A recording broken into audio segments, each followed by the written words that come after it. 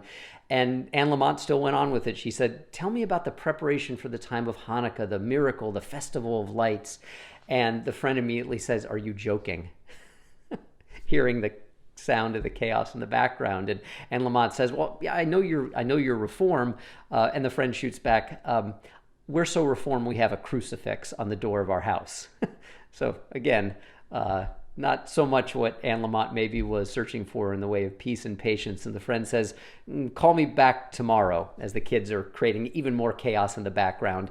Call me back tomorrow, she says, and I will talk to you about Hanukkah and the kicking out of the old invaders, the old Assyrian kingdom invaders thousands of years ago from the Holy Land. And by the Holy Land, no, I don't mean Miami Beach. So Anne Lamott moves on to her next friend, another minister, and says, talk to me of God. Talk to me of people who are doing all right. And the friend just kind of sighs and says, oh, Bubby, you've got a big one there. And the friend says, this is what I know. Take care of God's children, and God will take care of you. And Anne Lamott says, is that written somewhere? And the friend says, it's right there under what's called the Special Instructions for Living. And Anne Lamott, still not quite getting what she was searching for, calls her friend Tom. Tom, who she describes as a hopeless alcoholic of the worst sort, with 35 years sobriety. Tom, who is a Jesuit. Tom, who she trusts because Tom is still very open, even after 35 years of sobriety, that he can suffer with struggles over the images, or at least the images that he believes about his body, and he can fall into despair at times. And so Anne Lamott trusts him because he is honest and real. And Anne Lamott asks of her Jesuit friend Tom, tell me of people getting well. Tell me a story of people getting well. And Tom pauses for a moment. And he thinks, and he says, this is my story of people getting well. This is my story of Advent. It was many years ago. It was 1976. And I was very newly sober and terrified of everything. He said, at that point, I was living in California. I was living in what they called at the time the People's Republic of Berkeley.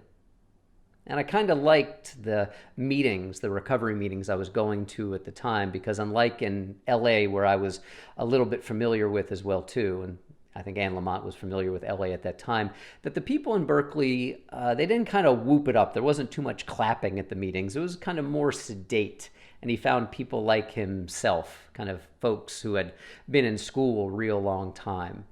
And then he said the problem is that in addition to being in early recovery and scared of his own shadow, he was transferred within his order, within the Jesuit order, to Los Angeles.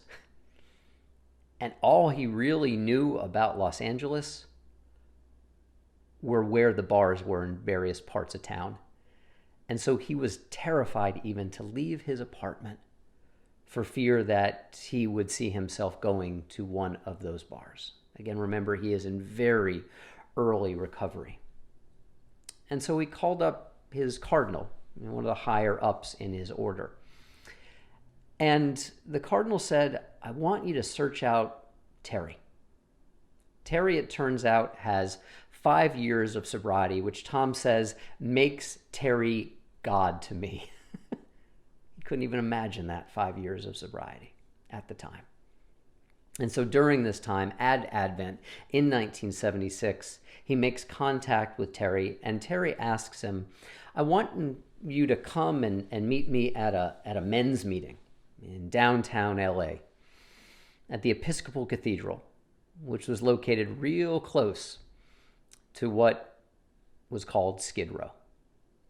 And Tom gets there, and he meets Terry, and he sees all the people hanging out in the courtyard of the church, people who look like real hardcore alkies and addicts, people who look like they might be numbering their days of sobriety in hours, people who look like they're on the edges of society, people who look like they're barely hanging on.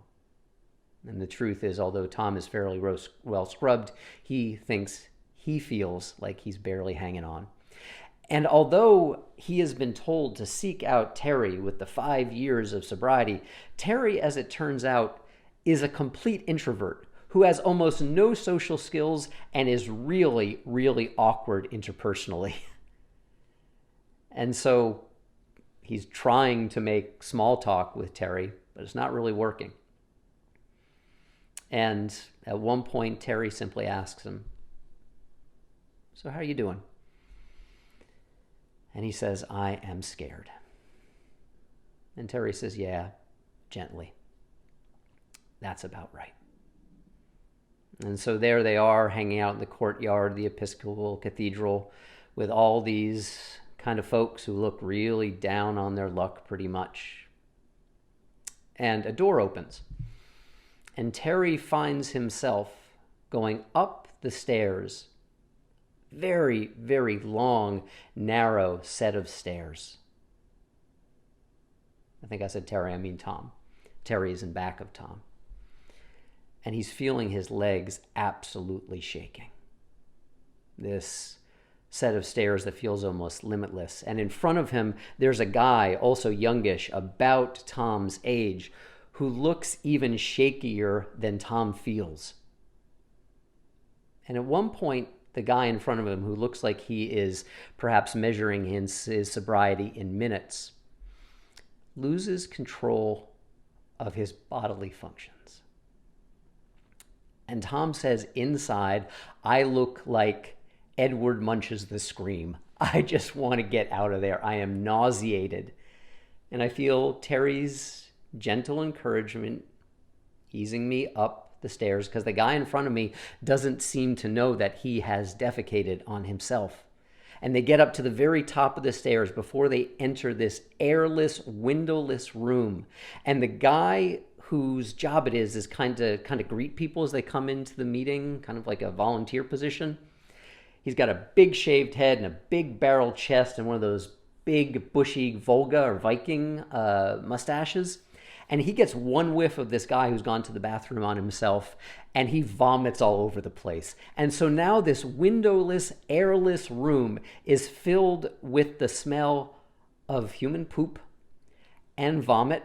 And everyone starts madly smoking cigarettes to try and get the stench off of them. And the guy who's gone to the bathroom on himself just kind of stumbles in and falls into a chair, and everyone kind of starts to freak out. But not Terry. Tom just wants to run.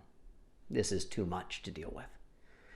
Terry goes over to the guy who's vomited, the guy with the big Volga mustache, and he says, "Seems like you got a bit of surprise there, my friend."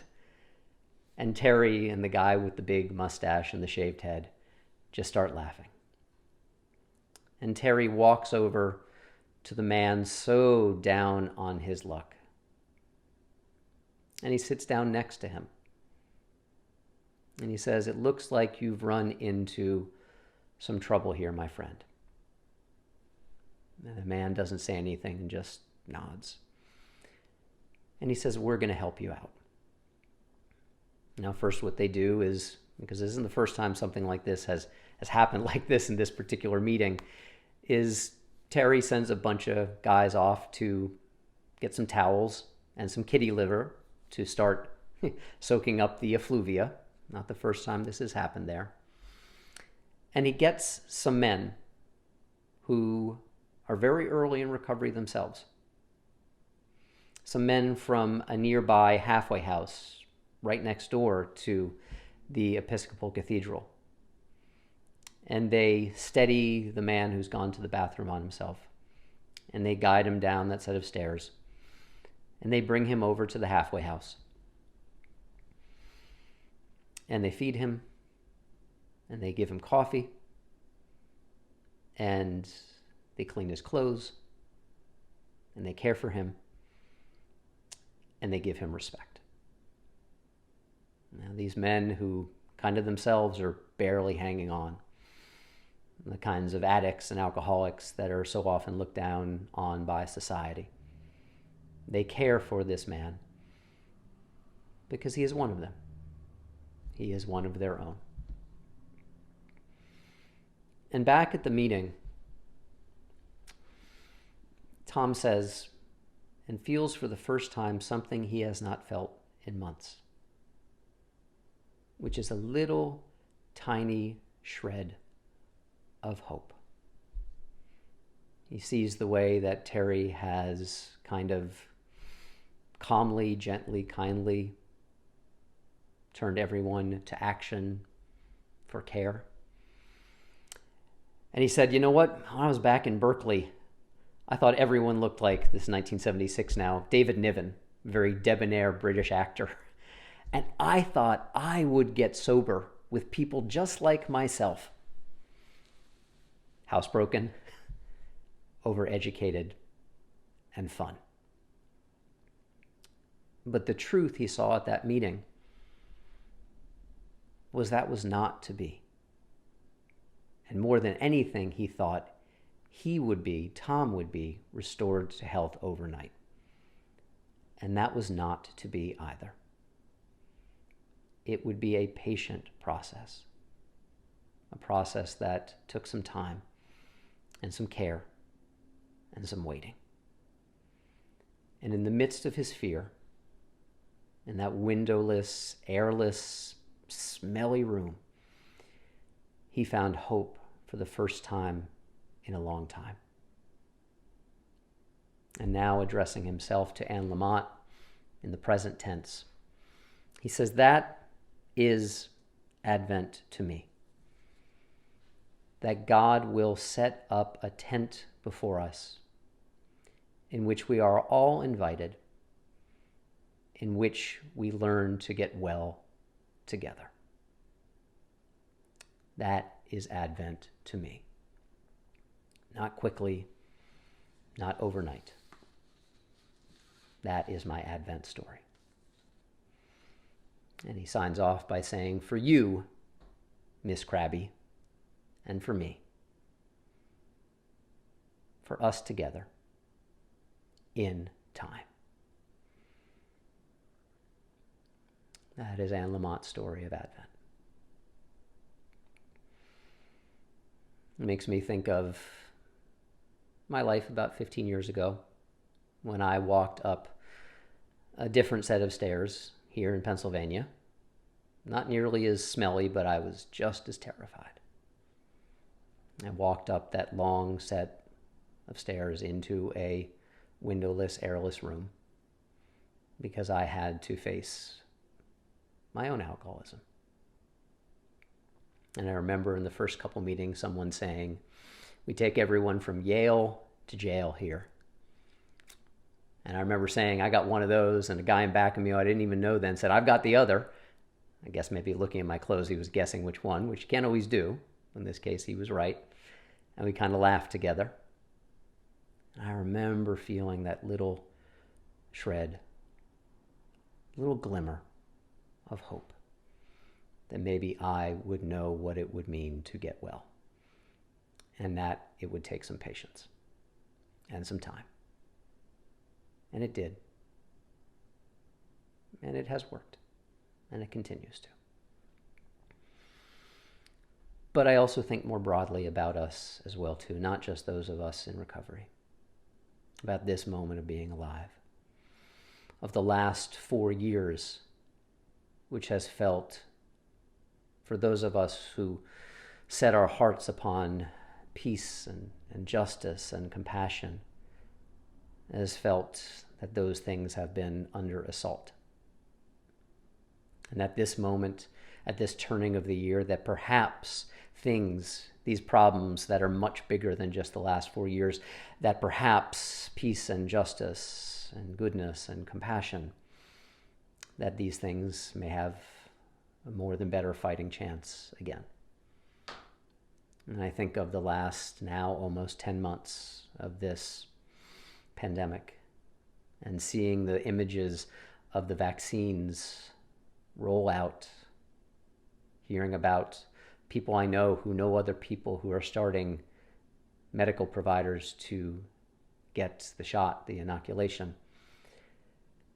And maybe for the first time in a long time, we're feeling some hope. And yes, we know as well that it won't be overnight that the pandemic ends. And in fact, right now, with the numbers skyrocketing, there is more death and more illness in our midst, and there will be for some time. This is why I love Anne Lamott's Advent story. Because on this morning, one day shy of the solstice, of the day with the least sunlight of the year, a time of the year when many of us feel ourselves wanting so deeply more sunlight and more light in our lives, I find it so heartening to receive this reminder, to remember to look for both light and love in small and meaningful, life-saving, patient ways. It reminds me of one of my favorite readings for Advent, the solstice time of the year. It's from the great psychiatrist Carl Jung, who says we become enlightened not by imagining figures of light. We become enlightened by making the darkness conscious. And so in these days, the challenge and the promise, even if that promise seems small, may we allow our eyes and our hearts time to adjust, so that hope and goodness and peace, compassion and justice, that these things can take root and grow in our lives, even in the very midst of winter. Amen. And may you live in blessing. I invite you to join your heart with mine in prayer right now.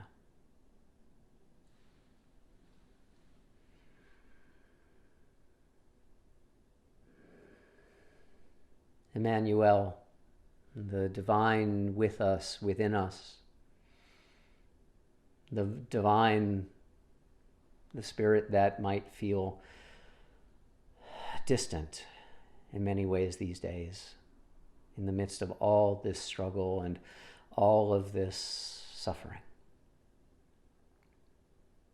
May we allow ourselves to have a sober hope. The hope that even in the midst of winter allows us to plant some seeds. Seeds that are not miracle grow. Seeds that take time to become what they are intended to be. May that hope, that seeding hope, take root within us this day, so that we can, in time, all grow into the people in this world that we hope to be. Amen.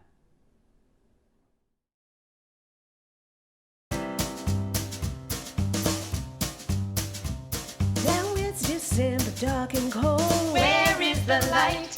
When old man year is bending low. Where is the light? When the sun runs off to bed too soon. Where is the light? And there's nothing but a skinny moon. Where is the light? Can you tell me where is the light? Where is the light? Where is the light? Oh, the light's inside of me. Though it's dark each morning when I rise. Where is the light? And it's dark when when my eggs are frying. Where is the light? And it's dark when off to work I go. Where is the light? And it's dark again when I get home. Where is the light? Can you tell me? Where is the light? Where is the light? Where is the light? Oh, the light's inside of me. It's in my skin and in my bones. It's in my heart and in my soul. That light of life so bright and golden like a summer day. When the sun goes missing in the sky, it is rising in my eyes, chasing all that winter gloom away. Hey, I'm burning bright like kerosene. Where is the light? And I'm twinkling like a Pleiades. Where is the light? I'm dancing like a candle flame. Where is the light? And I'm flaming like a fruit flambe. Where is the light? Can you tell me? Where is the light? Where is the light? Where is the light? Oh, the light's inside of me. Where is the light? Where is the light? Where is the light? Oh, the light's inside of me. And now is the time in our service where we extinguish the chalice that we lit earlier this morning. Although this light goes out, the light does not. And together we say these words. As we release this flame from its faithful service today, we allow the spark in each of us to burn on, to warm our compassion, to fire our delight, to light our paths today, tomorrow, and always. And I hope to see some of you on the Zoom coffee hour in just a little bit. May you all be well. May you be kept safe. Take care. Bye-bye.